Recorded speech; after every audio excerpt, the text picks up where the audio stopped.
Well, hey everybody, I'm Jan Erickson from Stepping Aside, and welcome to As Above, So Below, a rune and tarot divination for Monday, the 29th day of May, 2023. Well, I have the runes already, and then I'm going to throw down the cards, but I've had some issues here. I think I need to reboot my computer. That's what I think I need to do.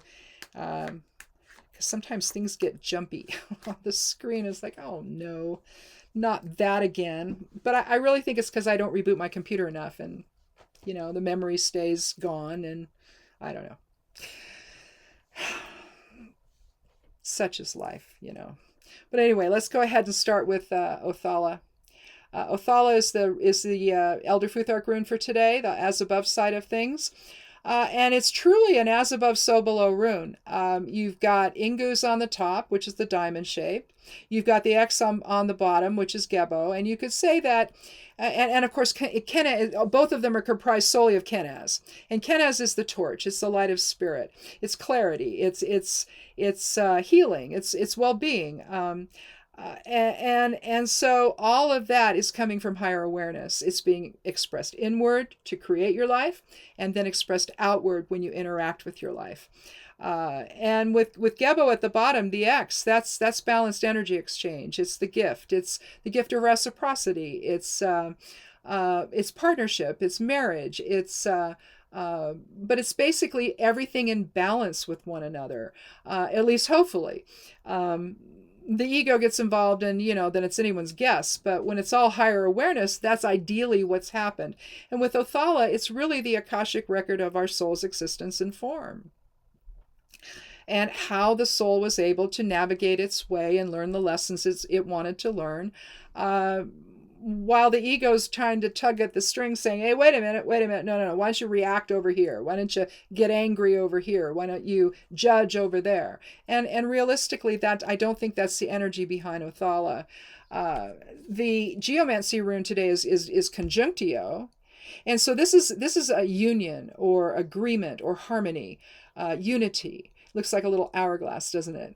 But basically, it's that joining together of all the elemental energies into something that's now going to manifest in terms of harmony and unity.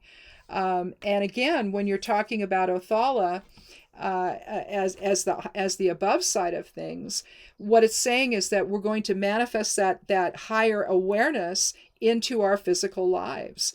And it's sort of a redundant expression here, isn't it? Both of them are really saying that, bringing that higher awareness in and unifying with other people, and understanding other people, coming together with other people.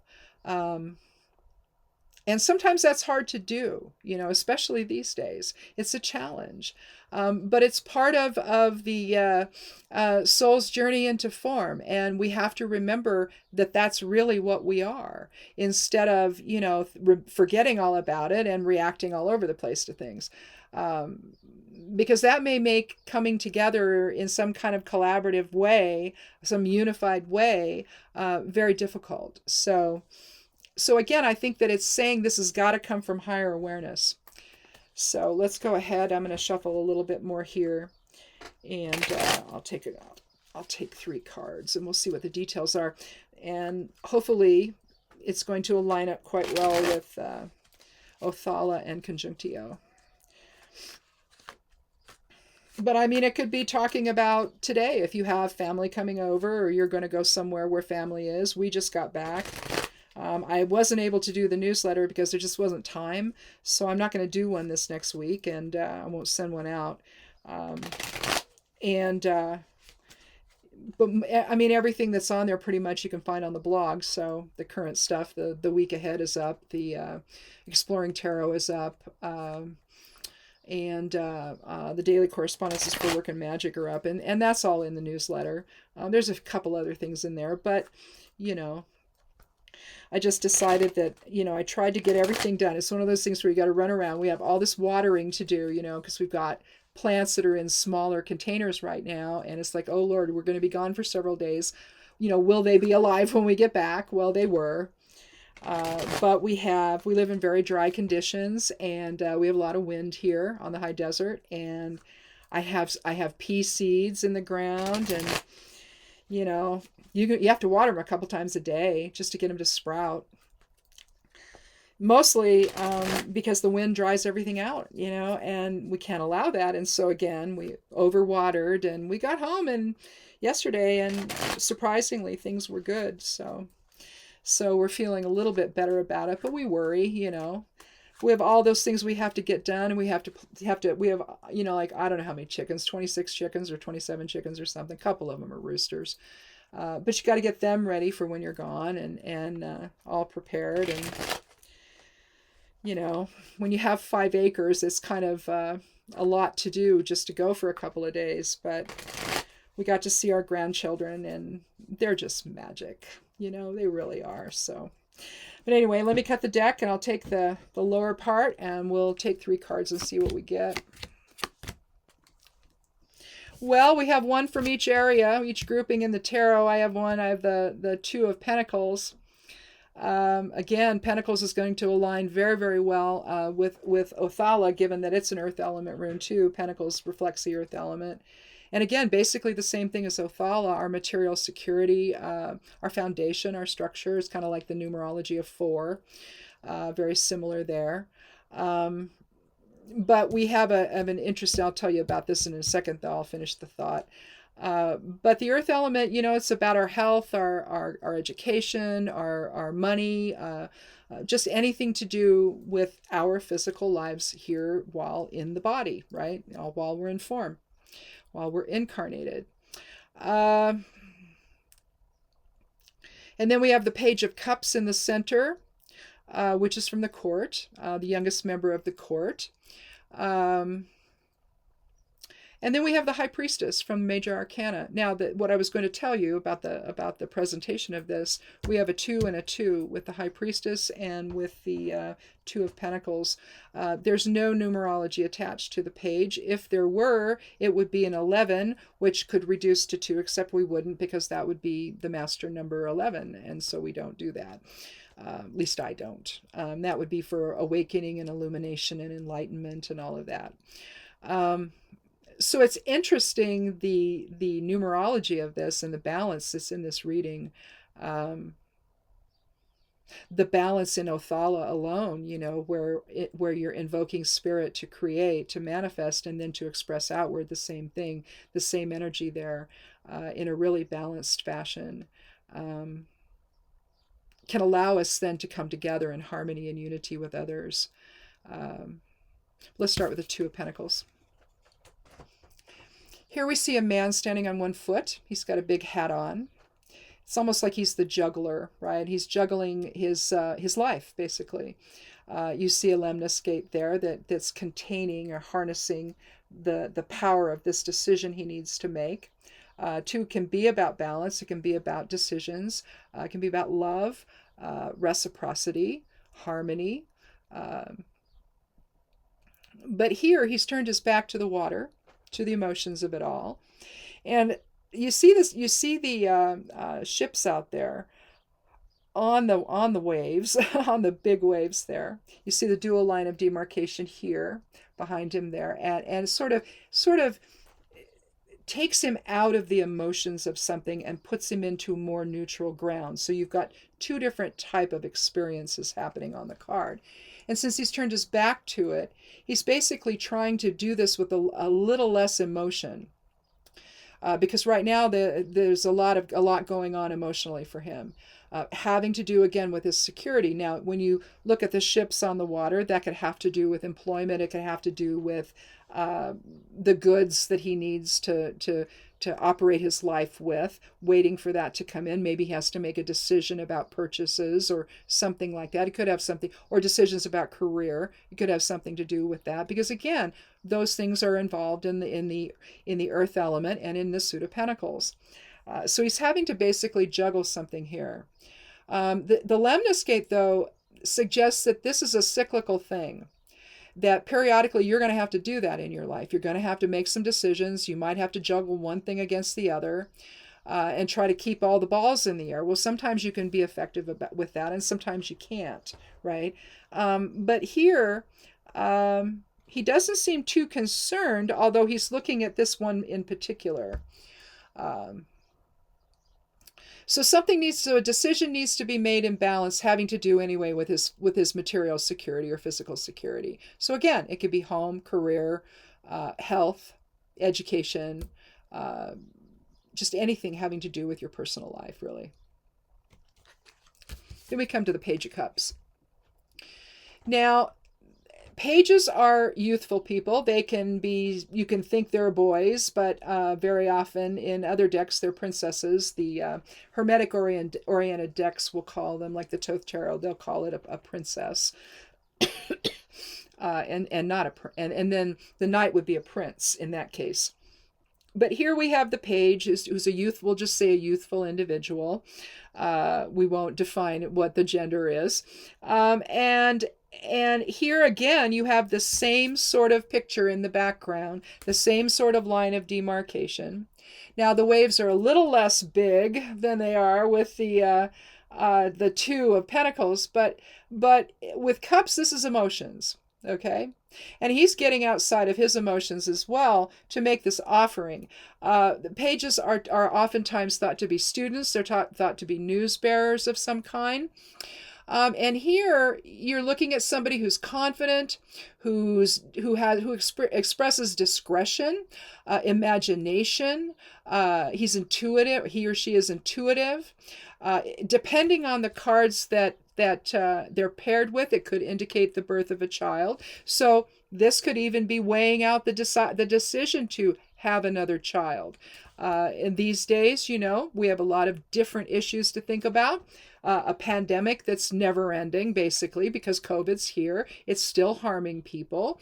And so you might want to think about, it's impacting the hospitals and the doctor's offices. I mean, just try to get an appointment now to go anywhere, to go see anybody. It's impossible. It's months and months and months away a lot of the time. So you have to weigh things out. So if this does have to do with a decision to maybe have another child or to have a child to begin with, you have to weigh out all of the pros and cons about all of that. But it's also not necessarily getting caught up in the mundane of it all, but using your imagination and your intuition to confidently make the kind of decision you need to make. But there's going to be emotion involved in it, no question about that. And it's evident both in this card and in this card. And the idea that you need to, even with the Page of Cups, even though this is a card of our emotions and compassion and insight and all of that, it's also about change. And so what's happening here that's going to change your life? And again, I mean, it could be thinking about having a child or having another child. Maybe you decide, oh, well, I wanted to have, 10 kids. And now you realize, well, geez, maybe I just had to have 2, because you just don't know. You don't know what the future holds. There's less, I think there's less security there right now for this country in particular, but probably even for the world. There's a lot of unrest. There's a lot of good versus evil concepts going on, or light versus dark going on. And so, a parent might say, I don't know if I want to have any more kids because I got enough here, and it's going to be enough just to help them navigate through life. To add more to the mix might not be the right thing to do right now. Or you may decide, no, this is the perfect time to have a child, and so if that's what it is. But there's something here that's emotion-based that's affecting your physical security, and you have to make a decision about that.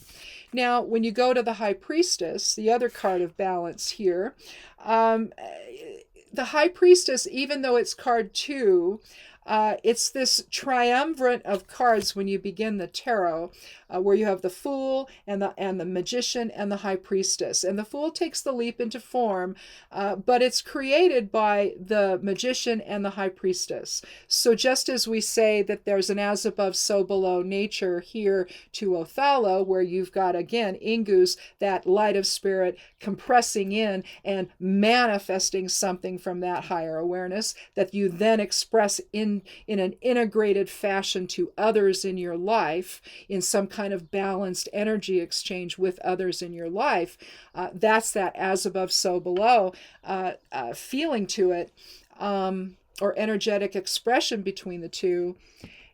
When you look at those three cards that begin the tarot, you sort of have that same experience with the magician who works with the elements to create this life that the fool is now going to have, this physical existence.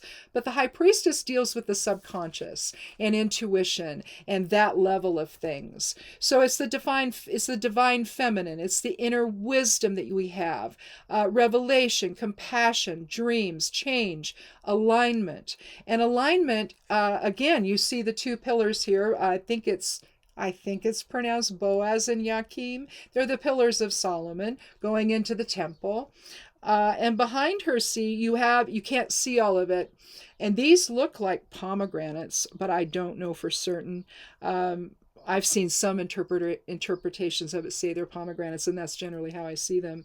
But the drape behind her is really an expression of the tree of life. And all of the stages that you go through. And so this would be the fool, and one or the other is the magician, and one would be the high priestess. That would be that whole triumph. And then you have the line of the abyss, and then the rest of your life, right? And how you manifest all of that. Those are the spiritual qualities, those top three that go into all of that, the manifestation into form. Here you have, she has the triplicity, the maiden mother crown on. She also has the cross right here. You see it also with Gabriel blowing his horn in awakening everyone out of their caskets. But basically what it is the balance of the energetic balance between higher awareness and the focus into form would be the vertical alignment. So you would have spirit at the top and ego at the bottom. I have that here somewhere.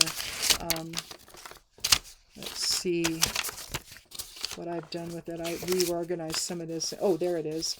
And then the horizontal line would be, after you go through the line of the abyss and you have your feminine resonance or receptive presence, and masculine, which is not gender, it's all energetic. We're not talking gender here. Masculine or projective resonance. We think of it as the inner polarity. Ideally, we should be in the center. The true balance is in the center, but we're frequently here because we're reacting with ego all the time. We forget that we're spirit, having a physical type of journey here, a physical experience in life to gain knowledge, to bring back to the collective consciousness or the general Akashic record of all the collective souls that are in form.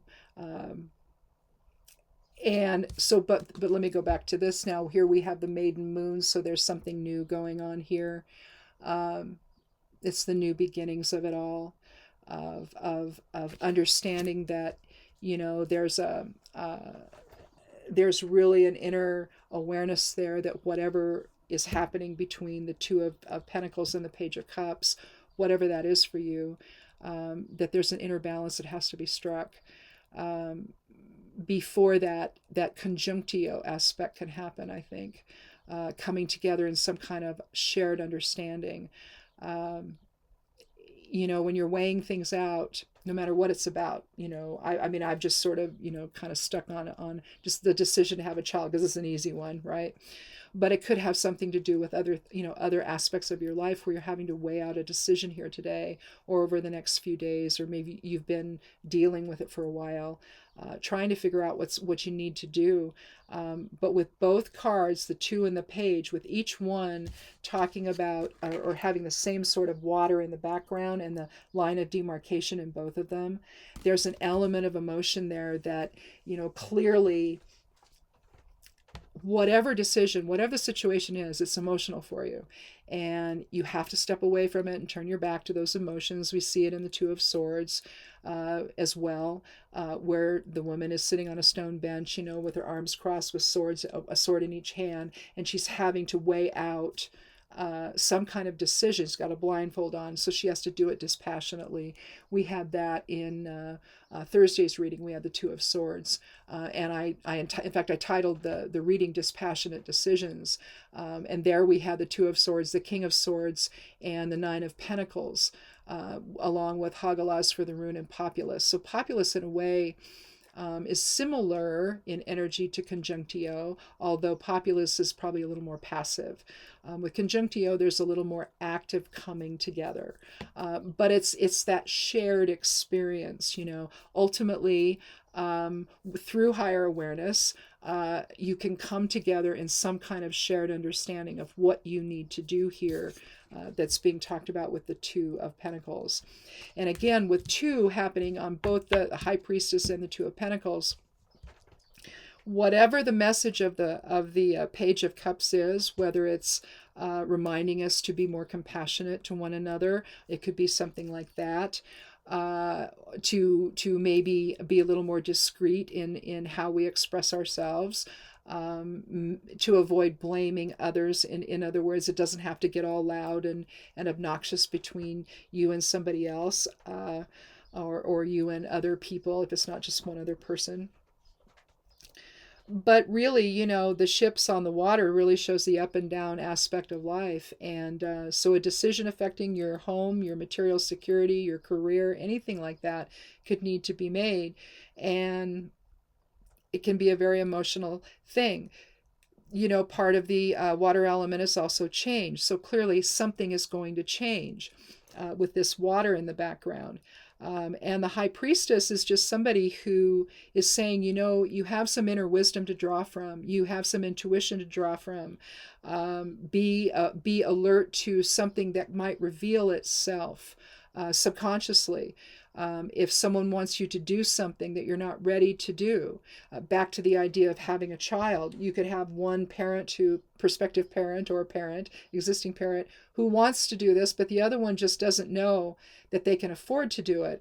And if it's something where you may, maybe you're at a new job and the insurance hasn't kicked in for a baby yet, I mean, I don't know how that works now because I'm not doing those things anymore. So.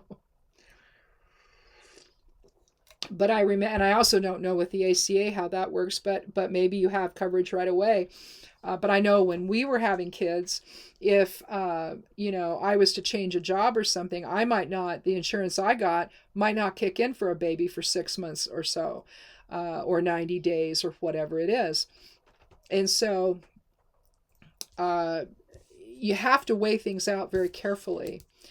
So if this is not talking about something where there's a message of say, a new child on the way, or the birth of a child, or a pregnancy, and again, there's not really a card here that really brings that out, other than the fact that, the Two of Pentacles, you're weighing something out. And so to me, it wouldn't be the birth of a child as much as it would be the choice to have one, if that's what's going on. But again, if not, if this is simply about the qualities of the page where it's about being imaginative and intuitive and all of that, that's going to align very well with the High Priestess. And so not to forget that while you're weighing things out, maybe you do need to consider your emotions a little bit, that emotional awareness.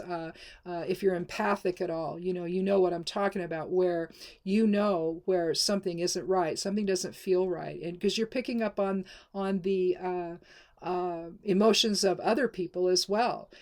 So maybe you might be all in on something, but you're picking up on the emotions of your partner, where maybe they're not really telling you how they feel, but yet you feel it. And so there's more there to discuss, basically. So whatever this is, again, whatever the decision that needs to be weighed out, the waters are choppy about it. There's a lot of issues involved, a lot of emotional security that may be involved as well. in this, and maybe the thing to do is to not turn your back so much to the emotions. Maybe the emotions are have to be part of the conversation, especially with the Page of Cups.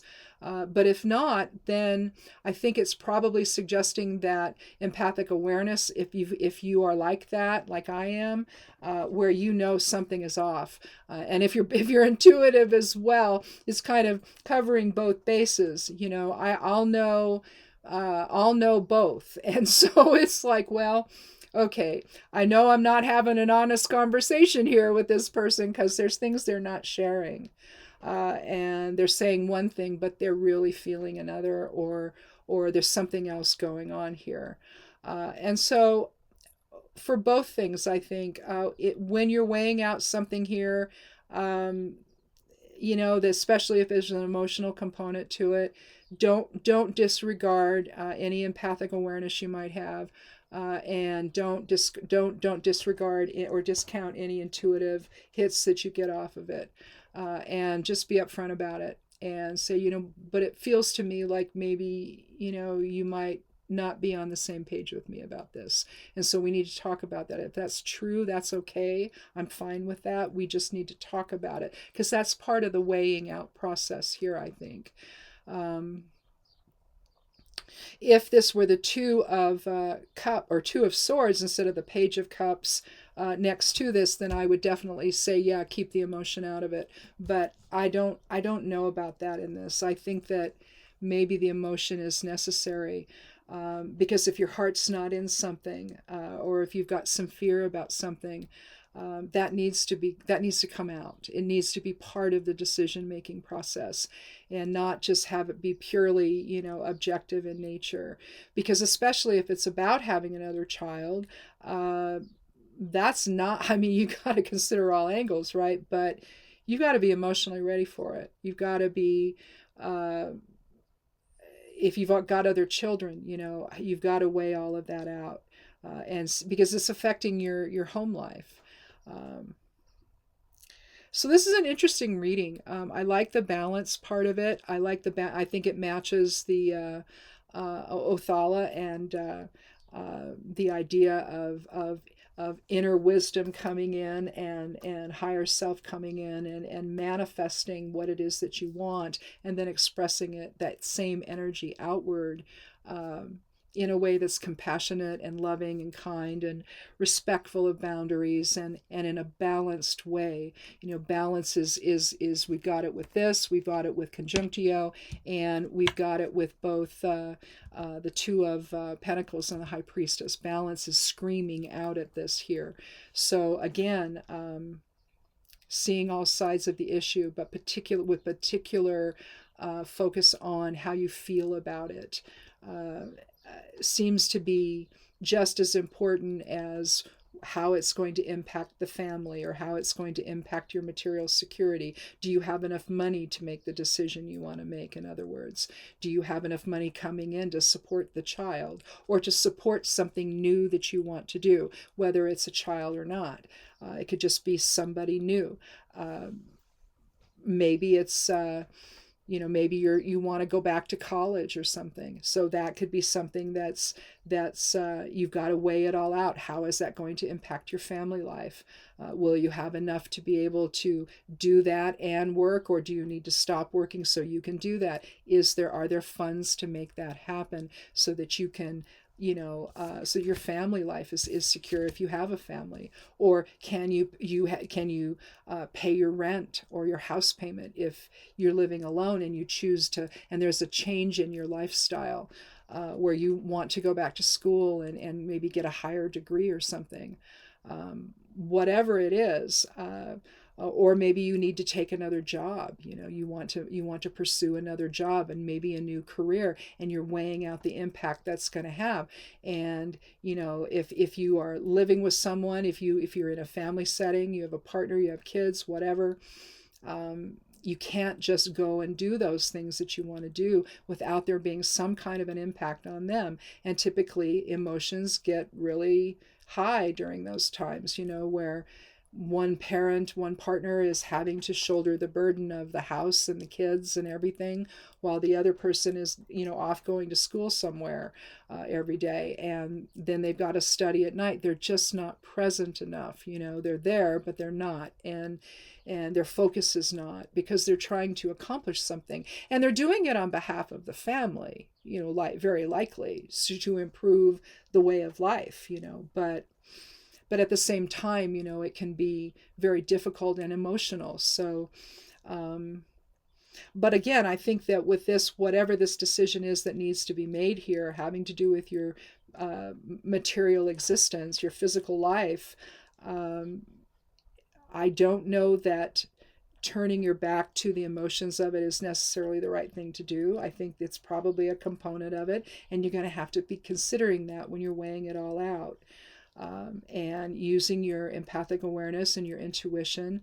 And when I say empathic awareness, I don't mean empathy, although empathy is, part of it really. But this is that inner awareness, this inner knowing where you pick up on the emotions of other people. And, I can be in a grocery store and it happens. I can walk by somebody and then I'm feeling funny. And nothing happened to me. I'm fine. And it's like you ask yourself, okay, whose stuff is this? Whose emotion is this? What's going on? Is it mine? Is it theirs? Is it something else? Is it somebody else who might be thinking about me that's creating that energetic connection with my soul? And it's like, oh boy, what's going on? And it kind of turns your head a little bit. And that's the kind of empathic awareness I'm talking about. You put them together with intuition, and you're basically covering all the bases when you're both. And all of us really are both. It's just not everybody is aware of it. Some of us, it just sort of hits you upside of the head, and you can't not be aware of it. Other people, they don't necessarily think about it that way. Maybe some synchronicities that happen, they just sort of dismiss it, or they don't pay attention to it.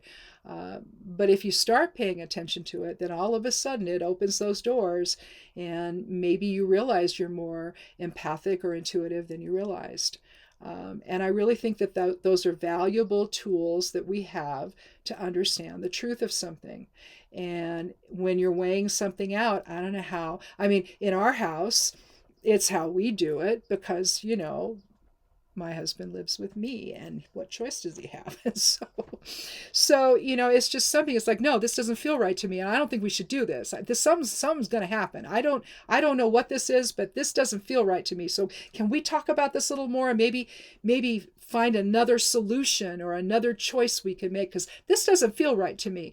And every time that we don't listen to that, then it's a struggle. And so, or something happens, and it's like, oh geez, so I mean, we've been married a very long time, 44 years. And so he's learned over time to, if he's like, if my wife says, yeah, she doesn't feel right about this, there's something there. And so he's figured that out, but in the beginning, I was just dismissed. It's like, oh, you don't know, it'll be fine. Trust me, it'll be okay. This is just fear talking. It's like, no, it's not. It really isn't. It's, I know something about this, and I might not be able to put my finger on it just yet, but I'm going to. And I do. And it's like, oh, well, is it in time to prevent something? Maybe not, right? Because you get too far into it, right? But at the same time, if that's how you're feeling about something, even if you think you're going to get dismissed, say something, and say, look, I can't tell you why I feel this way or how I know this, but something about this doesn't feel right to me. And so have that be part of the weighing out process, I think is what this is saying. At least it's how I see it. And then that way you fulfill the whole, bringing spirit into your awareness with Othala, and in your interactions and the agreement you make with someone else with conjunctio, accessing that astral awareness, if you will. I mean, there's your fundamental truth right there. And I think if everybody listened to that, I think probably we'd all be a whole lot better off. So, but I suppose that's just my bias. But anyway. So again, enjoy your weekend. If you're having to have a conversation about something, well, but at the same time, it's just something where It could be something as mundane as how you're going to plant the garden. It's like, well, no, I want it over there. Well, no, I want it over there. And it's like, well, no, here's why. And I don't feel good about that, or whatever the conversation ends up being. Your intuition, your imagination, your empathic awareness, all of that could factor in this weighing out process. So allow that and see how, if you've never done that before, just see how it feels. Do it and see how it feels. You might be surprised at how much better you feel about the decision that you have to make when you let that be part of that conversation. So that's enough. Anyway, thanks for watching. And we'll get together on Thursday for another edition of As Above, So Below. I hope you'll click subscribe and come back and join us. And check out my blog. It's called Stepping Aside. The web address is imsteppingaside.com. That's I am, not I am, but I am steppingaside.com. And have a good day. And we'll talk again on Thursday. Be good to yourself. Be good to one another. And blessed be.